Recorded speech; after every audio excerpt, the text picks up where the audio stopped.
hazard key for valet. It doesn't make hardly any horsepower or RPM, it only does 20 miles an hour. Highly recommend not leaving your car. Because it happened to me, I had both keys in the car. I went for a ride, I picked up the fast key. I was like, yeah, this is great. And then I got done, I stopped by the campfire, I made her head home, we were in Havasu. And I'm like, what's wrong? I didn't pick up on it, so therefore I stopped again to look at the car, I started it back up, it worked great again, I picked up the other key. So just have the one key. A high horsepower engine, it runs at almost 125 horsepower per cylinder. Because of that, it makes a ton of compression. We need it to warm up. So we're very lucky these days, unless you run a diesel and you realize the glow plugs have to warm up. A lot of us hop in our cars, we turn the key and we go. Even in a current UTV, that happens. Now, a lot of those cars electronically are limiting how much power you have until you come up to temperature. Right, like you race the trophy trucks, we warm up our rear gears, we warm up our motors, we just can't go. This makes more horsepower per cylinder than the trophy truck. When you think about it, V8 would have to make 1,000 horsepower to equal the same horsepower per cylinder as this car. So the oil temp has to get to 177 degrees, not water, but oil. You can drive it, it will drive just fine, but it won't go fast. So if all your buddies are leaving camp and you want to leave with them, they're going to leave you because you're going to still be cruising until it comes up to speed. So if you know you're going out for the first run of the day and it's morning and it's sat all night and the oil temp is at 50 degrees because it's been sitting, let your car warm up. It's a race engine, so let it take the time to warm up. You have a windshield. So 75 degrees out. Winter's now really here. People are getting to drive more with their windshield. But window nets and a windshield, 75 degrees and probably cruising, right? You can't be running hot laps in it until it gets much colder. There's guys in Utah where it's 40 out, it's not an issue at all. They got their windows on, they love it. But here we're always balancing that 75 degree mark and maybe even the 90s.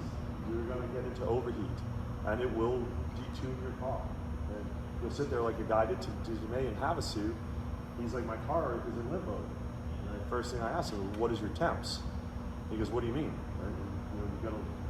You need to manage that stuff.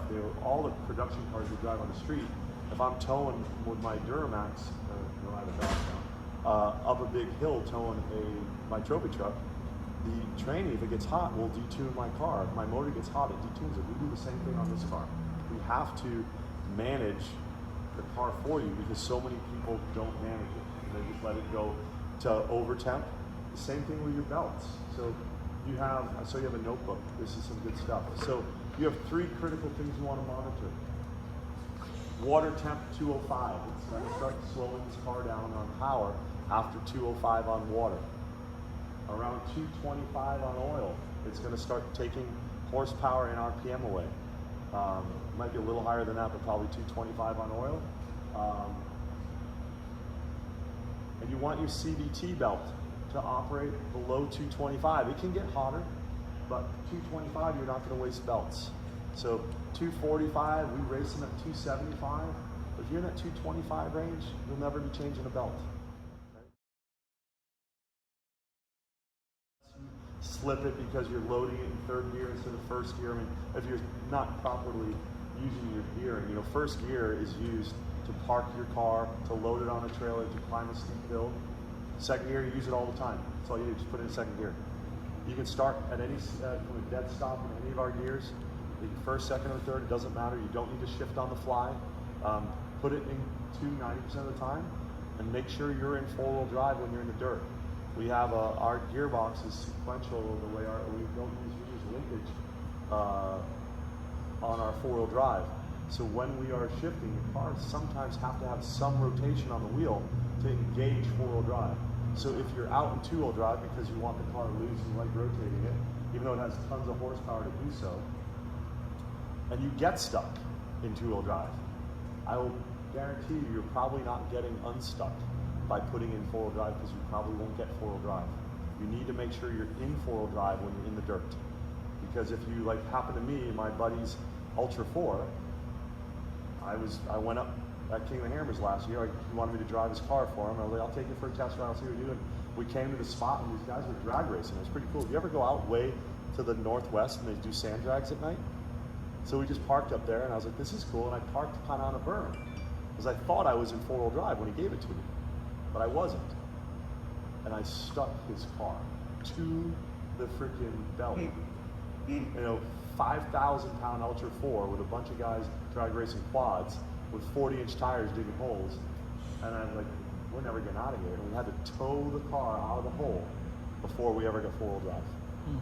Because when you have transfer cases, you've got to make sure you're 4-wheel drive. So it's a desert car. It's designed to be driven in 4-wheel drive. Operated in 4-wheel drive, you'll get the most reliability out of your axles, your gearboxes, your CDs. It's sharing the power everywhere. So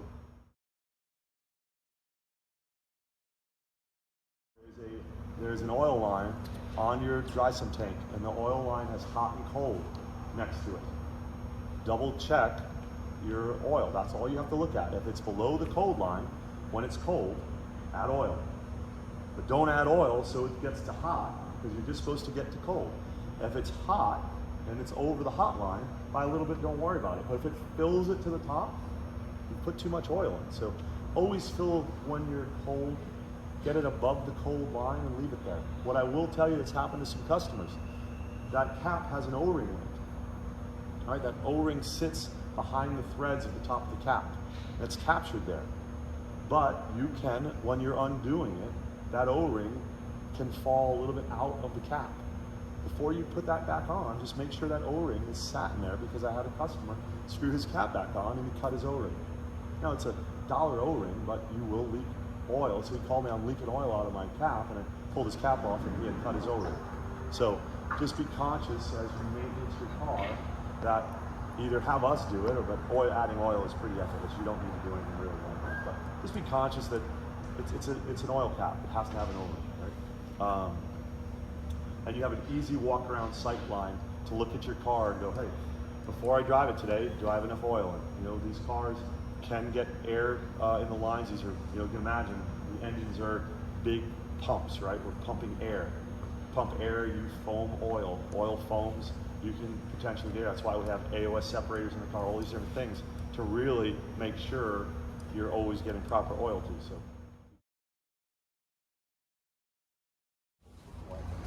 So I normally don't drive on this screen, but this screen comes up every single time you start, okay? I usually go to the third screen, and you do that by toggling on the top right of your dash.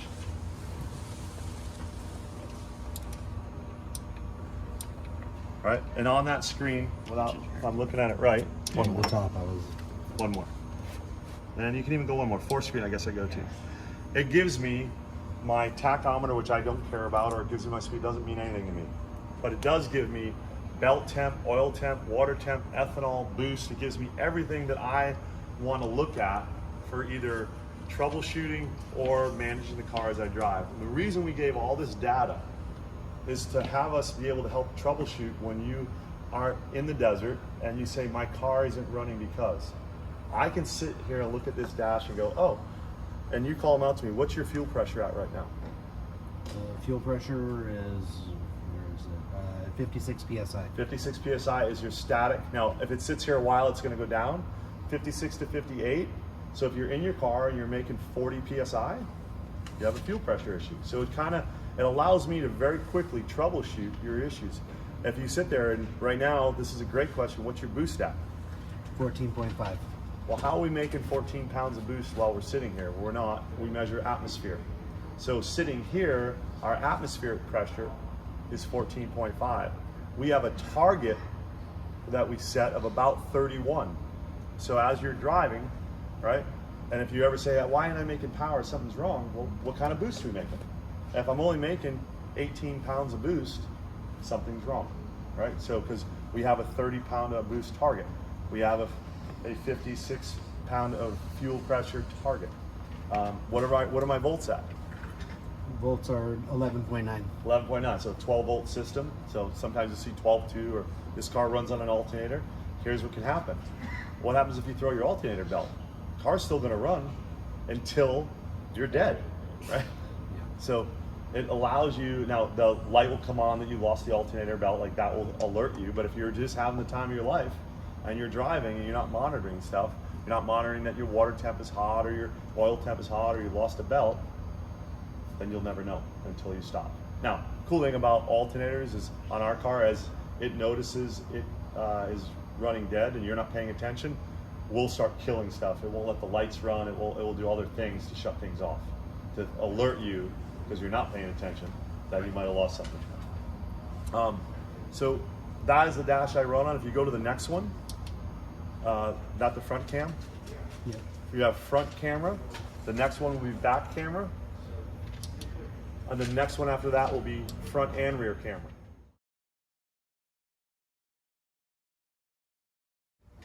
I want to show you something though. These are made and tested for X amount of force pulled this way, because that's what happens, and it's a webbing test, right? So as hard as I can pull here, it's supposed to make sure I don't come out of my seatbelt, right? But we have some new technology on our seatbelt release latches that take no power. Like in the old days, sorry, I gotta get on the other side of this net. In the old days, you'd have to pretty much put a lot of pressure on this to release it. It doesn't take any anymore, right? It's got a very light spring and a very light pin. It's a nightmare, isn't it? It is. But for the people who aren't common to this now, you know what they're doing? They're gorillaing it and they break it. So it doesn't break under tension ever, but if you get in here and you just rail on it like you did the old ones, you'll snap the pin.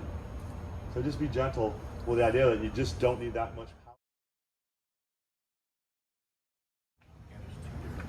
So here I can shut the chase bar on and off from here. You left that on, right? You're not touching that with me, okay. I can also change its sequence of flashing, and in your glove box there's other lenses you can bolt on. And you can't run blues in the desert in the dunes because that's the color of the police, right? So you can toggle if you're having an SOS issue when you're down, but most people run 4 whites. But what I can do is my on-off switch is at the dash, but I can shut it off back here if I'm going down a highway or something else and I just don't want it. I want my rock lights on or something else. I can override it here. So when you turn that on, that is your rock lights, your whips, and your chase bar.